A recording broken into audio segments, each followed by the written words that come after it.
더기버스 안성희 씨에 대한 의혹 폭로가 계속 이어지고 있습니다. 각종 의혹들만이 아니라 전홍준 대표님과 어트랙트 측의 명확한 증거로 인해서 아시다시피 가압류 신청 승인이 났죠. 그 이후로 이 횡령 금액에 대한 이야기와 더불어서 이 PFT 멤버들과 교보문고의 유착 관계까지 그야말로 끊임없는 폭로가 계속 이어지고 있습니다. 결국 이러한 폭로들은 실제 팩트와 이어져서 어트랙트를 통해서 또는 언론 기사를 통해서 사실로 드러나는 경우가 대다수로 보여지고 있는데요. 참 신기한 건 유튜브에서 알려지는 폭로들 중에 거짓이 있을 법도 한데 상당수가 사실로 드러난다는 사실이 정말 소름 돋는 일이 아닌가라는 생각이 듭니다. 특히 이번 더기버스 안성희 씨의 횡령 금액에 대한 이야기가 한 번 더 이어지고 있어요. 추후 추가 가압류 신청까지 들어가겠다라고 선포를 한 어트랙트 측이기 때문에 여기에 대한 분석 내용이 굉장히 많습니다. 이 어트랙트와 더기버스는요, PFT, 걸그룹 프로젝트와 관련해 용역 계약을 했고요. 걸그룹 활동과 관련된 부분 중 어트랙트가 부여한 임무만큼 업무를 진행하고 그 비용을 어트랙트에 청구하는 그야말로 외주 용역업체 계약 관계였습니다. 총 비용은 걸그룹 프로젝트 비용이 25억 원, 더기버스 용역 비용이 5억 원, 직접 비용 30억 원이 여기에 해당이 된다라고 말을 합니다. 간접 비용으로 사용된 금액 중에서도 더기버스와 프로젝트 이외에 운영을 위하여 소요된 비용도 있을 수 있는데 횡령이라는 금액이 나오려면 걸그룹 프로젝트 이외에 투입된 비용, 예를 들어 1집과 2집이 아닌 전혀 관련이 없는 무관된 비용을 모두 해당시킨다라고 합니다. 여기에서 나온 추적 자료로는요, 3집 제작 관련 소요 비용이 어트랙트의 보고 없이 자신들 마음대로 사용했다라면 횡령이 될 수 있다. 그리고 프로모션 비용의 기간 연장이 어트랙트의 보고 없이 사용되었다면 이 역시 횡령이 될 수 있고요. 그 외 1집, 2집 집행 비용에 대하여 부풀렸거나 계산서 돌리기 등의 부정행위가 있었다면 이 역시 횡령에 속한다고 합니다. 특히 노래의 곡 비용 집행에 관하여 사전에 저작권 관련 권리 이전에 협의사항이 있었다 하더라도 횡령이 될 수 있다는 거죠. 더기버스와 안성희 씨가 자체적으로 진행한 일들 하나하나가 전부 다 횡령이 된다는 얘기입니다. 그렇다면 5천만 원에 해당하며 가장 유력한 횡령 행위로 추정되는 건 바로 헬렉스라고 하는 곳과의 계약기간 연장 비용을 횡령으로 가압류한 게 아니냐라고 말하고 있습니다. 이 용역계약서를 위조한 증거가 있다라고 하는데요. 3개월 계약에 1억이라고 보고를 해놓고 실제로는 6개월 계약에 1억을 지불했을 경우 2배를 돈을 받아간 거지 않습니까? 그러니 그 절반의 금액인 5천만 원에 대해서 횡령이다라고 보고 가압류 신청을 했다. 그런데 중요한 건 지금까지 슬랙 자료, 쉽게 말해서 이때까지 삭제됐었던 회의록, 대화 내용, 관련 파일, 계산서, 계약서 등등등 더기버스에서 훼손시키거나 삭제하거나 파손한 업무 자료들이 굉장히 많다라는 겁니다. 만약 이 자료들이 하나하나 경찰 수사나 검찰 수사에 따라서 밝혀지게 될 경우에는요, 결국 어떻게 되겠습니까? 여기에 대한 추가 횡령, 고발, 고소, 그리고 각종 가압류 신청 등이 끊임없이 쏟아질 가능성이 어떻죠? 매우 높다라는 겁니다. 결국에는 더기버스의 안성희 씨는 회사 운영 자체가 힘들어질 가능성이 높고요.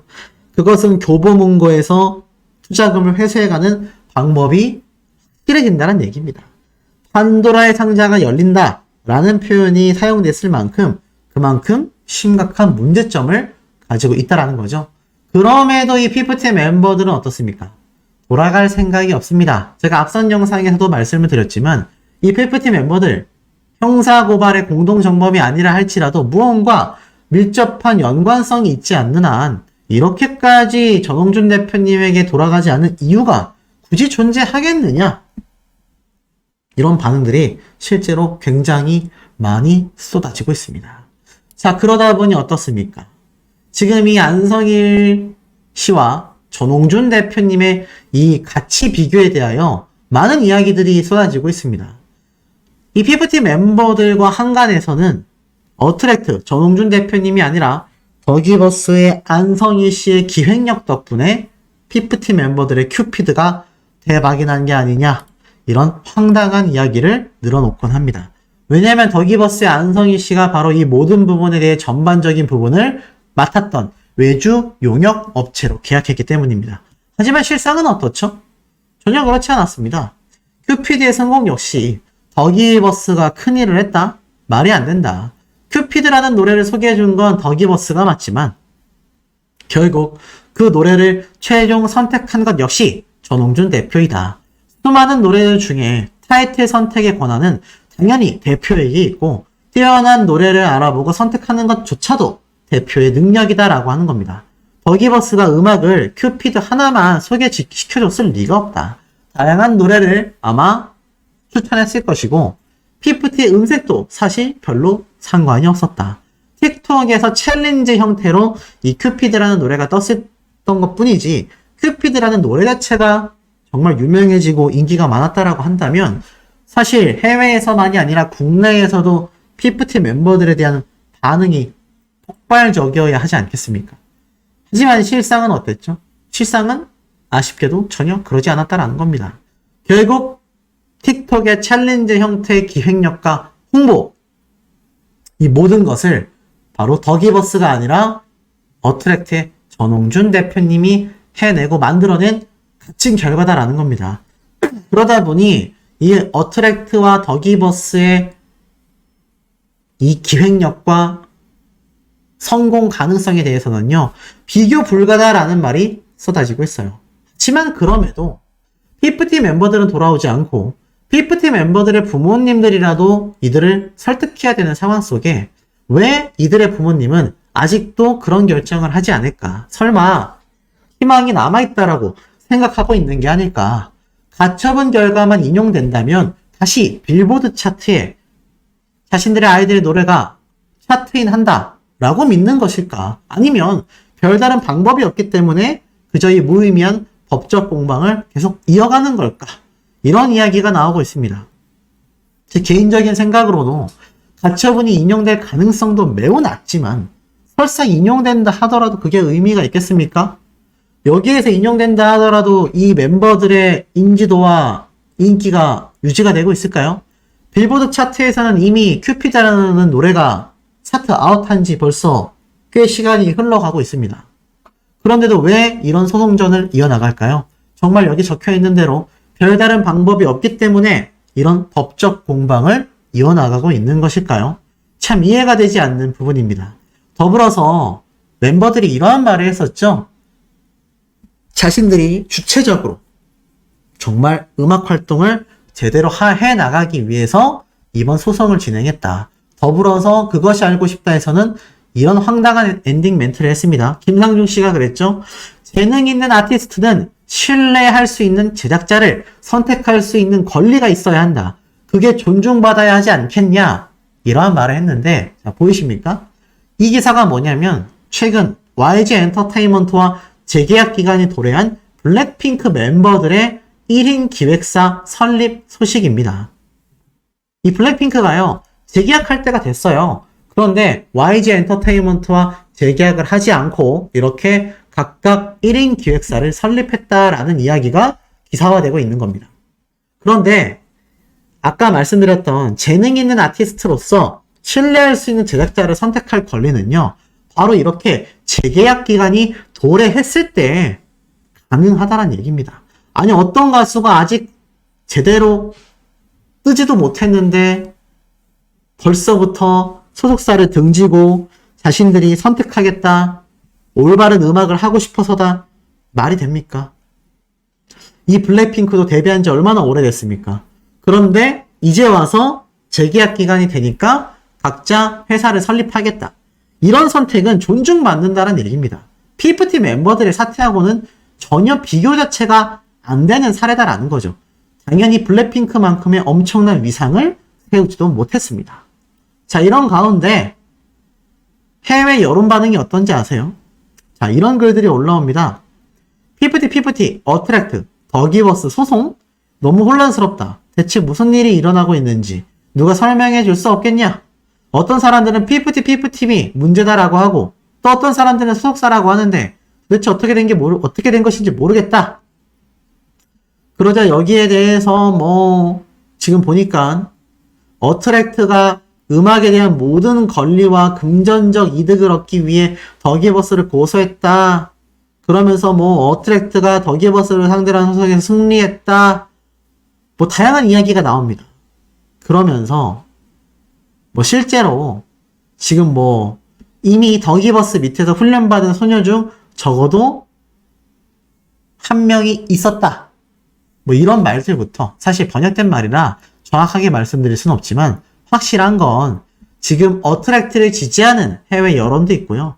더기버스를 지지하는 여론도 있습니다. 여기 있는 글도 보면 일부 어트랙트 편에 있는 이유에 대해 다른 관점을 제시하겠다. 투어 중에 소녀들을 훈련하고 숙소를 제공하는데 많은 돈을 투자했기 때문에 사람들은 매력을 느꼈다. 그러면서 모두 비밀리에 진행되고 있기 때문에 추측에 불과하다. 네티즌들은 소녀들이 더 많은 인맥을 가진 더 좋은 음반사를 찾는 것처럼 보였기 때문에 일부 사람들도 소녀들이 뭔가 문제가 있다라고 파악했지만 어트랙트는 워너코리아와 같은 대기업만큼 돈과 인맥이 많지 않았기 때문에 멤버들은 계약을 파기하고 싶었던 거다. 뭐 이런 이야기도 있어요. 또 이걸 또 믿습니다. 이건 미쳤어. 이런 오인된 해외 반응도 함께 쏟아지고 있습니다. 확실한 건요.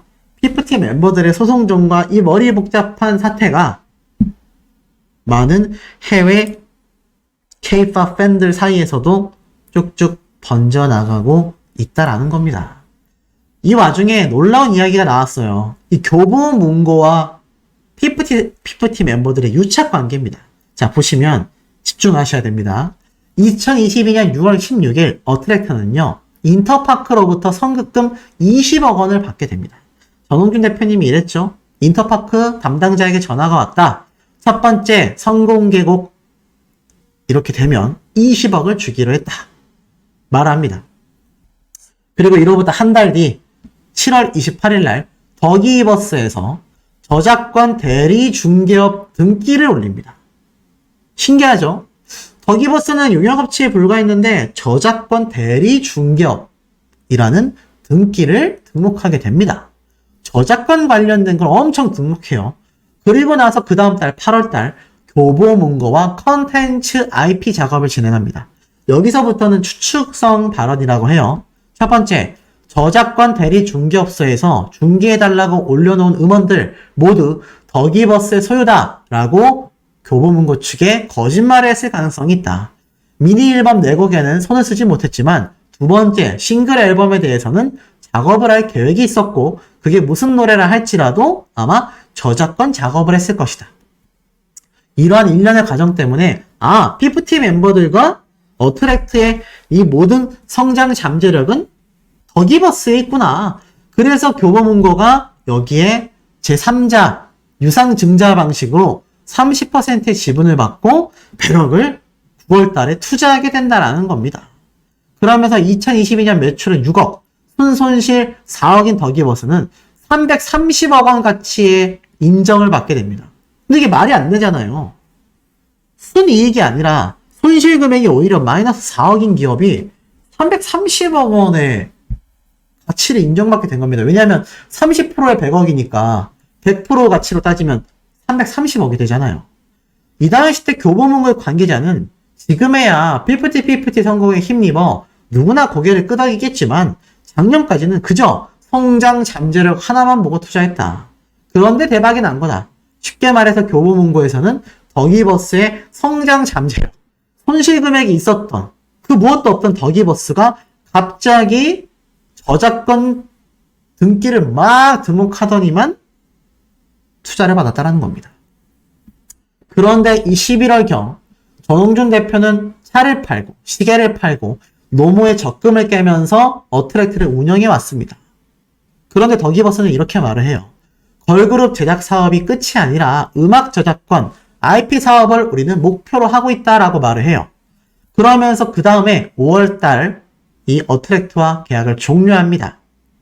이 용역 계약이 종료된 이후 우연히도 피프티를 만들었다라고 주장하는 두 기업이 등장했는데 그 중에 하나가 더기버스, 그 중에 하나가 교보문고입니다. 분명히 용역 계약이 종료가 됐는데 말이죠. 왜냐하면 5월 31일 날 종료됐는데 6월 3일 날 이미 종료된 계약상에 있는 더기버스와 교보문고가 PFT를 만든 사람들이라고 거론이 되기 시작합니다. 이게 6월 3일 날 올라온 기사예요. 여기 보면 이때 어떤 말이 있느냐. 더기버스가 진행하는 다른 프로젝트에 대해서 작년 8월부터 교보문고와 함께 IP 작업, 음악 저작권 관련 작업을 진행하고 있다라고 말을 합니다. 그러면서 그로부터 며칠 뒤 6월 17일 날 교보문고는 PFT의 성공의 숨은 주인공이다. 흑수저 걸그룹 PFT가 글로벌 대박에 교보문고가 웃었다라는 기사가 뒤늦게 또 올라옵니다. 그러면서 교보문고는 PFT 성공의 숨은 주인공이다. 교보문고도 PFT의 탄생과 성공된 숨겨진 주역 중에 하나다. 이들은 성공할수록 한박 웃음을 짓는다. 그러면서 8월달 이러한 말이 나옵니다. 그것이 알고 싶다를 통해 한 제보자가 안성희 프로듀서가 걸그룹 제작 사업이 끝이 아니라고 했고 IP, 음악 지식재산권 사업을 목표로 걸그룹을 제작하여 투자받고 걸그룹 제작 사업을 끝낸다고 했었다. 이게 PFT 멤버들을 말하는 게 아니냐. 그러니 처음부터 더기버스의 안성희 씨가 이미 템퍼링을 주도하고 있었고 여기에 교보문고가 투자를 하는 과정이 함께 겹쳐지면서 템퍼링이 진행됐다. 그러다 보니 어떻습니까? 다시 한번 교보문고가 뒷배 세력이 아니냐라는 말이 나오고 있습니다. 최초에는 안성희 씨와 이 워너뮤직 코리아가 굉장히 의심을 받았는데 다시 한번 교보문고가 의심을 받고 있는 거죠. 교보문고 측에서 이 의심을 없앨 방법은 간단합니다. 지금 이미 안성희 씨가 횡령죄로 개인적인 위법 행위 때문에 계약 조건을 위반했어요. 우선주 60억 원에 대해 전액 원금 상환을 요구할 수 있는 교보문고입니다. 그렇다면 빨리 여기에 대한 입장을 발표하며 조치를 취해야 되지 않을까요? 차일피 미루고 시간을 준다라는 건 정말로 더기버스와 연관점이 있을지 모른다라는 누리꾼들의 의심을 더욱더 증폭시키는 일이 되기 때문일 겁니다. 간단하게 정리해보면 이렇습니다. 지금 보면 어트랙트에서 건 가압류 대상은 두 개라고 합니다. 하나는 더 PFT, 그 다음에는 더 비기닝 큐피드, 즉 데뷔 앨범과 싱글 앨범 두 개의 저작권료를 가압류한 겁니다. 그래서 안성희 씨의 자금이 문제가 생길 수밖에 없는 상태다라는 겁니다. 왜냐하면 이미 큐피드 저작권료 같은 경우는요. 저작권 분쟁 때문에 한국음악저작권협회에서 지급 보류되어 있는 상태입니다. 쉽게 말해서 이번 가압류는 기존 큐피드가 아니라 더 PFT와 이번 더 비기닝 큐피드 새로 낸 싱글 앨범 이 안에 안성희 씨에 대한 저작 권리가 있잖아요. 왜냐하면 데뷔 앨범 때도 이번 더 비기닝 큐피드도 큐피드라는 노래를 편곡했지만 원곡인 큐피드에 안성희 씨의 저작권 권한이 있기 때문에 이것이 지급될 수 있잖아요. 그래서 이 두 개는 아예 가압류 신청을 해버린 겁니다. 쉽게 이해가 되시죠? 그래서 5천만 원 공탁금을 낸다 하더라도 큐피드 같은 경우는 더기버스가 일부 지분을 갖고 있기 때문에 안성희 씨 같은 경우는 큐피드 저작권료는 받기가 어렵다라고 합니다. 안성희 씨가 받을 수 있는 건 1집 앨범인 거죠. 아까 제가 앞에 말씀드렸죠? 여기 보면은 공탁금 5천만 원을 내면은 이거 취소 신청할 수 있다. 그런데 지금 보니까 이 5천만 원을 내면은 큐피드 저작권은 일부 지분을 갖고 있기 때문에 받을 수 없고 1집 앨범에 대한 저작권료를 받을 수 있다. 라고 이야기를 합니다. 근데 1집 앨범 저작권료 많을까요? 그냥 1집 앨범 성공을 못했습니다. PFT 멤버들이 애시당초 1집 앨범으로 벌어들인 금액은 굉장히 한정적이에요. 그러다 보니 이 안성희 씨 입장에서는 어떻습니까? 자금이 말라갈 수밖에 없습니다. 제가 앞선 영상에서 말씀드렸던 교보문고의 우선주 60억 원에 대한 원금 회수까지 있을지 모르는 이 작금의 사태에서 지금 이 안성희 씨는요. 더 돈이 말라가는 거예요. 그러니 어떻습니까? 전홍준 대표님에게 굉장히 유리해질 수밖에 없는 상태라는 거죠. 그런데 이 와중에 PFT 멤버들 노선을 잘 타야 될 것 같습니다. 지금 안성희 씨와 함께 한다라는 건요. 구멍남배에 몸을 실는 것과 다를 바가 없다라는 거죠. 정말 공동정범이건 아니면 안성희 씨에게 아직까지도 맹목적인 존경심을 가지고 있다면 지금은 정말 눈을 뜨고 제대로 봐야 하지 않을까요? 그런데 이 멤버들의 행보가 이상합니다. 보니까 이번 항고소송 있지 않습니까? 항고소송의 이 사건 번호를 검색해 보면요. 재판부가 변경이 됐어요. 보니까는 실제로 재판부가 제40 민사부였던 것에서 최근에 검색해 보면은 제25-2 민사부로 변경이 됐습니다. 재판부가 바뀐 거예요. 기존에 있었던 이 가처분 소송의 재판장이 아니라 또 다른 재판부의 또 다른 재판장으로 선정될 가능성이 높아진 겁니다. 여기에 대해서 누리꾼들은 뭐라고 하는 줄 아십니까? 이번 피프티 멤버들 항고소송 폭탄 돌리기 중이다. 왜냐? 이거 만약에 잘못 판결 냈다가 온 국민들에게 엄청난 비난을 받게 되잖아요. 굉장히 집중받고 있는 이슈가 되는 사건이란 말입니다. 그러니 이 사법부에서는 이런 재판 맡기 굉장히 부담스러워하죠. 그런데 사실 팩트만 놓고 판결을 내린다고 하면 제가 볼 때 문제될 건 없어 보입니다. 지금까지 나왔던 내용들을 기점으로 팩트를 담아 재판부가 판결을 내린다면 당연히 이번 항고소송 기각 처리되거나 각하 처리가 되는 것이 맞다라는 거죠. 그런데도 불구하고 저렇게 재판부가 변경된다라는 건 이 멤버들의 사건을 다루기 부담스러워 한다라는 겁니다. 자신들의 사건이 부담스러울 정도로 지금 폄하되고 있는 상태입니다. 이 멤버들 이제야말로 올바른 판단을 해야 하지 않을까요? 지금 버기버스 안성일이라는 배는요. 굉장히 구멍난 채 침몰하고 있습니다. 그러니 이제라도 이 멤버들이 정신을 차려서 어떻게든 이번 사태를 해결해야 되지 않겠습니까? 그런데도 불구하고 이 멤버들 왜 못 돌아오느냐라는 이야기가 굉장히 많습니다. 왜 못 돌아올까요? 지금 보니까 이러한 말이 나옵니다. 도대체 무슨 서류에 사인을 했길래 못 돌아오는 걸까? 이러한 판단이 있어요. 만약 다른 계약서에 사인을 했다라고 한다면 절대 돌아갈 수가 없다. 쉽게 말해서 자기들의 투자금 또는 자신들의 이런 돈이 여기에 연관되어 있거나 다른 계약서 1년에 예를 든다면 버기버스나 또 다른 뒷배 세력과 이중 계약을 했다라던가 이러한 것이 존재한다라면 돌아갈 수가 없다라는 겁니다. 지금의 멤버들 그렇지 않고선 돌아가지 않을 이유가 없어요. 전속 계약이 해지된 것도 아니고요. 전홍준 대표님은 돌아오라고 하고 있죠. 그러니 이 멤버들의 이중 계약에 대한 의혹이 다시 한번 폭등하고 있는 것으로 보입니다.